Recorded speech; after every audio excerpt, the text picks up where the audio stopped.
Ils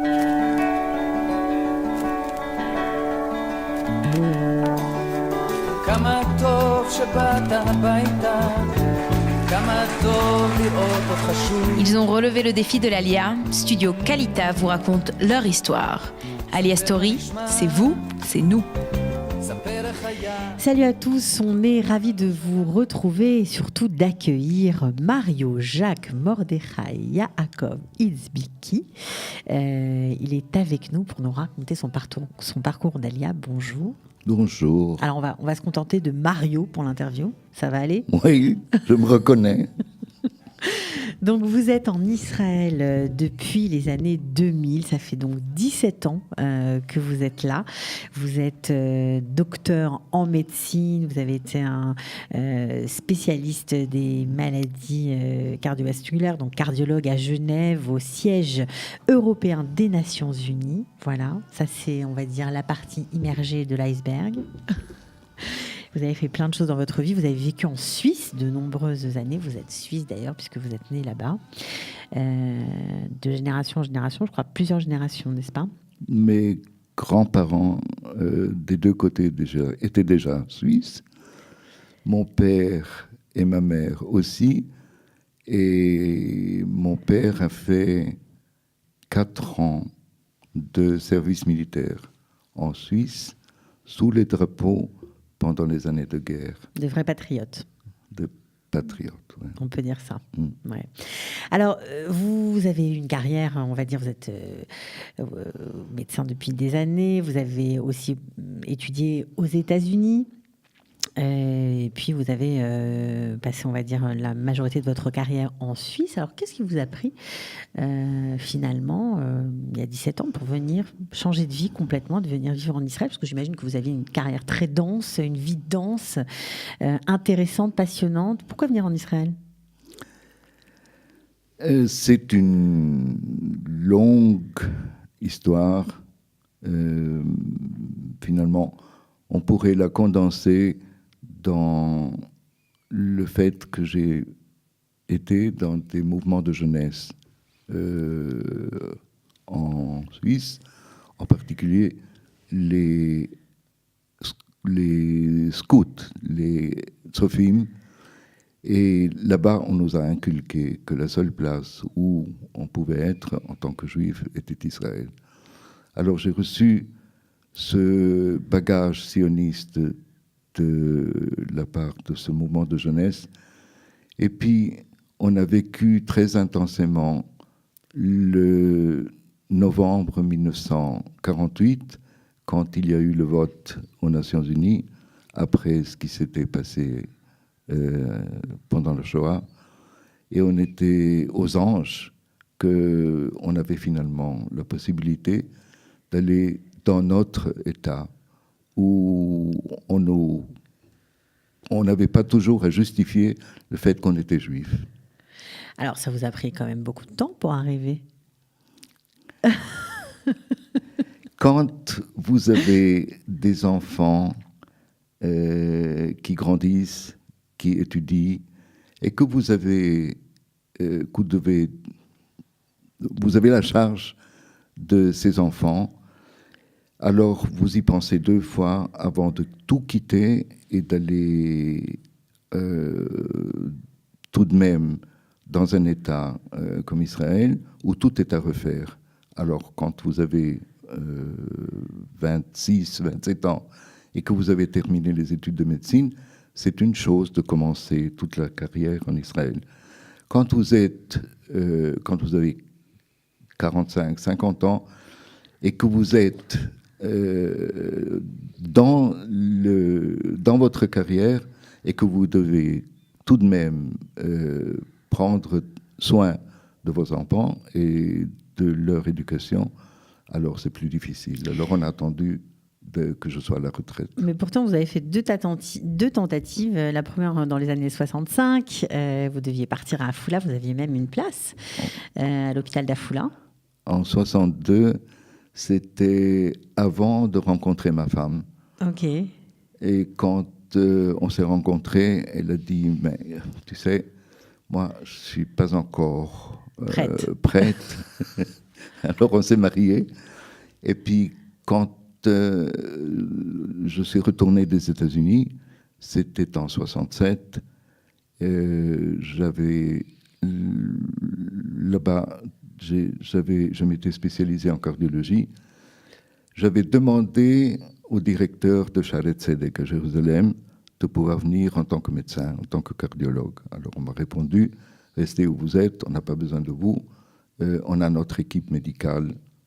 Et voilà. Alors, vous étiez prêt, alors après avoir perdu, on va dire, votre place à Afula, vous avez fait une nouvelle tentative après quelques années de mariage et on vous a retoqué, on va dire ça comme ça. C'était dur, ça? Oui, c'était très dur. Parce que je m'étais imaginé qu'avec les années passées aux États-Unis, surtout qu'en Israël, la médecine américaine est très reconnue. Et alors, j'imaginais que toutes les portes étaient ouvertes. Eh ben non. Alors, j'ai attendu d'être à la retraite. Pour venir. Ça vous a mis un coup d'arrêt dans vos ambitions sionistes, on va dire. Ouais. Pas dans le sionisme. Non, mais disons dans votre perspective de vous installer en Israël. Ouais. Alors, vous êtes un juif religieux, pratiquant, depuis toujours? Surtout depuis que je me suis marié. Je l'étais moins avant mon mariage, mais ma femme vient d'une famille très religieuse. Et je lui ai promis que je ne la décevrai pas. Alors, comment on fait lorsqu'on est un juif pratiquant, qu'on a de hautes responsabilités? Je crois que vous avez aussi été responsable du personnel du groupe Dupont-Nemours à Genève. Vous avez travaillé, bien sûr, au sein du siège européen des Nations Unies. Comment on fait dans ces institutions énormes pour maintenir son judaïsme et ne pas être estampillé comme le juif de service? Surtout quand on a des responsabilités, il paraît que c'est encore pire. C'était difficile, mais il y avait tout de même... il n'y avait pas d'école juive à l'époque, quand nous, on est venu habiter à Genève. Alors, il a fallu faire avec ce qu'il y avait. Il y avait un restaurant juif, il y avait la possibilité d'acheter de la nourriture cachère. On a fait avec ce qu'on pouvait, avec les enseignants qu'il y avait. On a envoyé nos enfants au cheder, entre guillemets. Et puis... à la yeshiva de Et après, Montreux. ils ont été à la yeshiva de Montreux. Du Rav Bochko, oui. Ouais, du Rav Bochko. Alors, on a fait ce qu'on pouvait pour rester religieux et pour donner ce qu'il fallait, en fait, de bagage religieux à nos enfants. Alors, bon, vous vous êtes resté, mais vous avez envoyé vos enfants en Israël, qui ont même fait leur service militaire en Israël. Les filles ont fait leur Shirut Leomi. Et les filles, les Shirut Leomi. Les deux, oui. Tout le monde a fait. Ah, c'était une idée fixe, quand même. C'était quelque chose de très ancré chez vous. Ouais.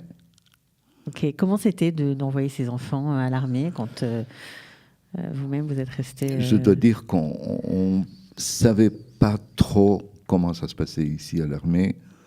Et le fait que les deux aient été Chayalim Bodedim, on réalise aujourd'hui ce que ça voulait dire, mais ils avaient la possibilité et la chance d'avoir une tante et un oncle à Jérusalem qui les a beaucoup aidés. Ah, ils ont fait la guerre du Liban, c'était l'angoisse pour vous? Oui, ils ont fait la première guerre du Liban en 82 et on était collés à la radio.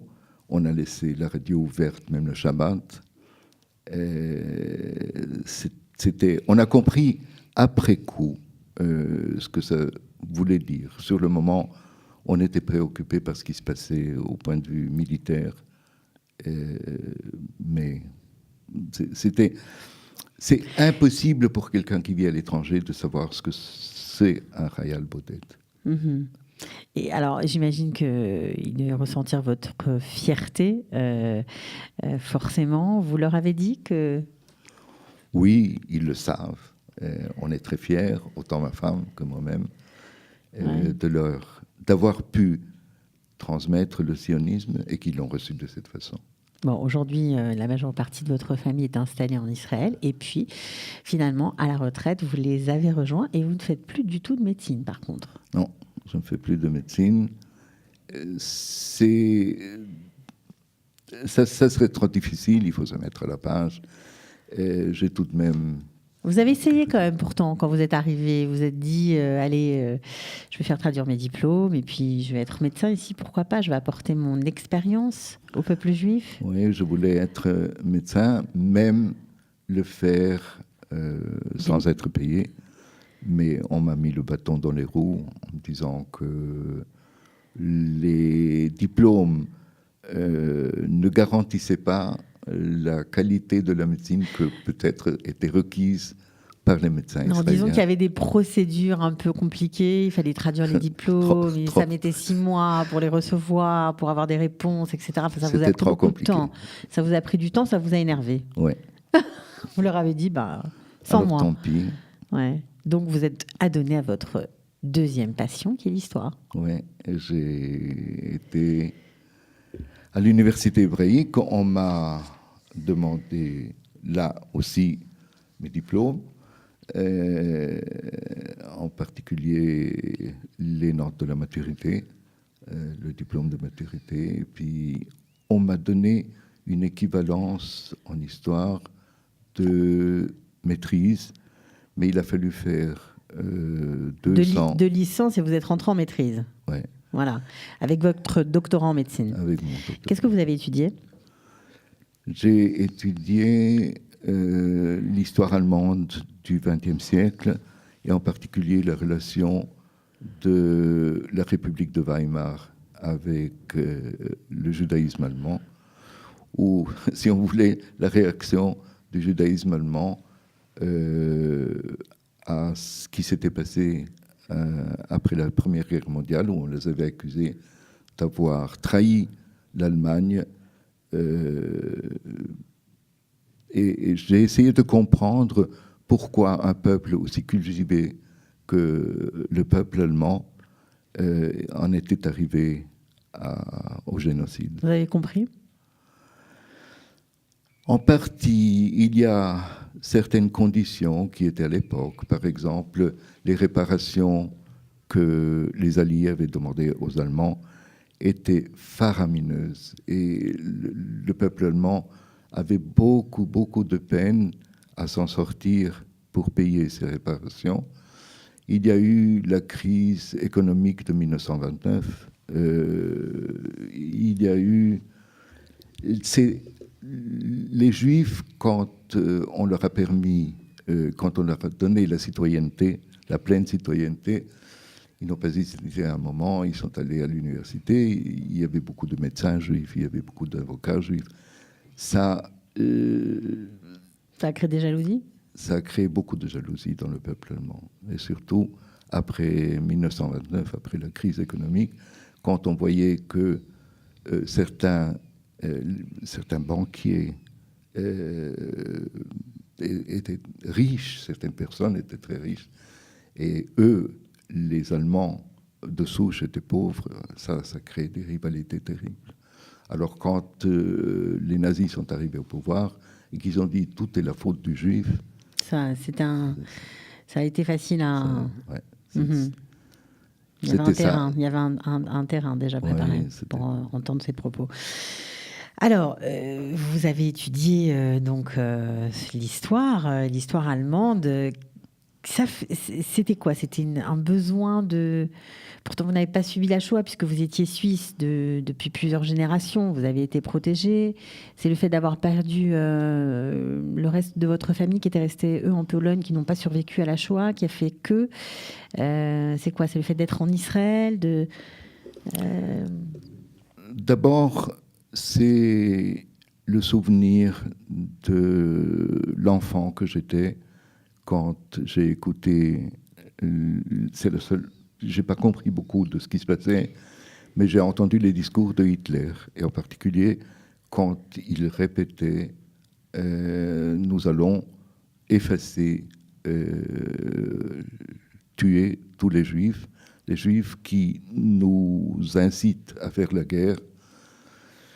Ça, c'était quelque chose qui m'est resté. L'autre souvenir, c'est la recherche de la famille de la part de mes parents et grands-parents après la guerre, et le fait de savoir qu'il n'y avait plus personne qui restait.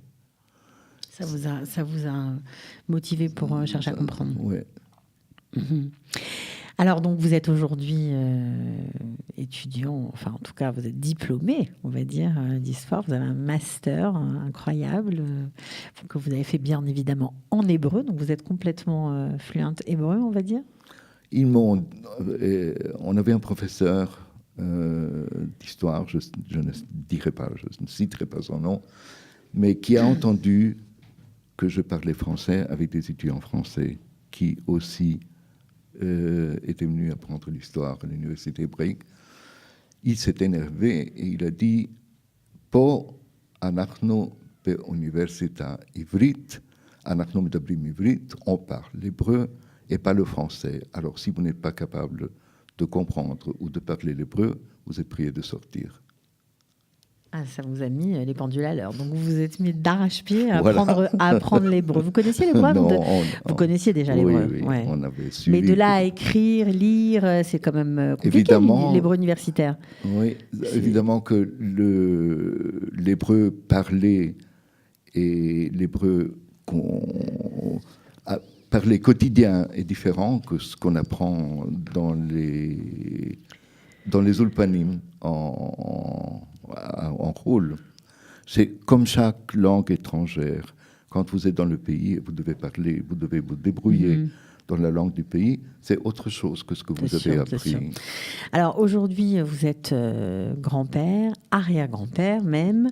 Vous avez la majorité de votre famille qui vit en Israël. Vous y vivez aussi. Vous êtes, satisfait? Vous avez l'impression que la boucle est bouclée, que c'était là que vous deviez arriver? J'ai l'impression d'être intégré.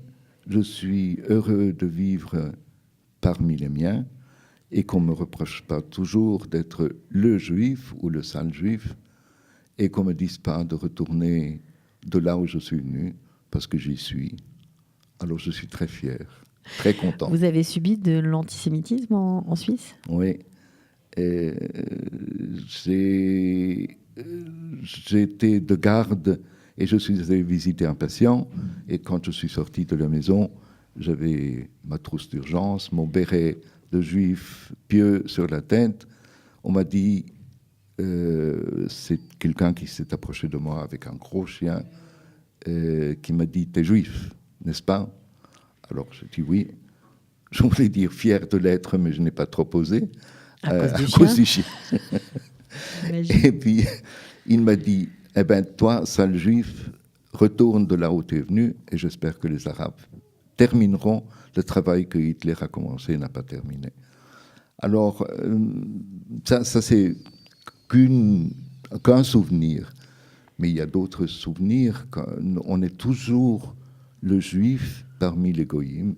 Et c'est difficile. D'être dans la minorité? Toujours dans la minorité, oui. On vous le fait ressentir? Oui, on le faisait ressentir. Il y a, je dois dire, parfois, il y avait des choses qui étaient très réjouissantes. J'ai eu des patients qui ont dit nous savons que vous êtes juif, mais le fait que vous soyez juif nous incite à venir chez vous parce qu'on sait que le médecin juif s'occupe très bien de ses patients. Ouais, alors, ça fait des chaud au cœur, j'imagine. Alors, vous avez vécu plein de choses en Israël depuis que vous êtes arrivé, puisqu'en plus, vous êtes arrivé pendant la grosse vague d'attentats où ça sautait dans tout le pays, quasiment tous les jours. C'était quand vous aviez l'habitude de voir ça de l'extérieur, d'être à l'intérieur, ça a changé votre façon d'être juif, d'être israélien? Non, pas du tout, en fait. Quand vous entendez des nouvelles à la radio ou quand vous voyez les désastres à la télévision, c'est pas que comme être dedans. Disons, nous avons quand même dû prendre le bus parce qu'il fallait se déplacer. C'est angoissant à cette époque, quand même. C'est angoissant, mais je crois qu'on ne se rend pas tellement compte. Quand on voit les choses de loin, on croit que c'est beaucoup pire que ce que c'est vraiment. Pas que ce soit... On a vécu ce qui s'est passé au Sbarro et on connaissait des familles qui sont mortes dans cet attentat. Mais peut-être que... Quand on est dedans, on se rend on a moins de recul. Oui, on a moins de recul et on saura. On avait des téléphones de la famille,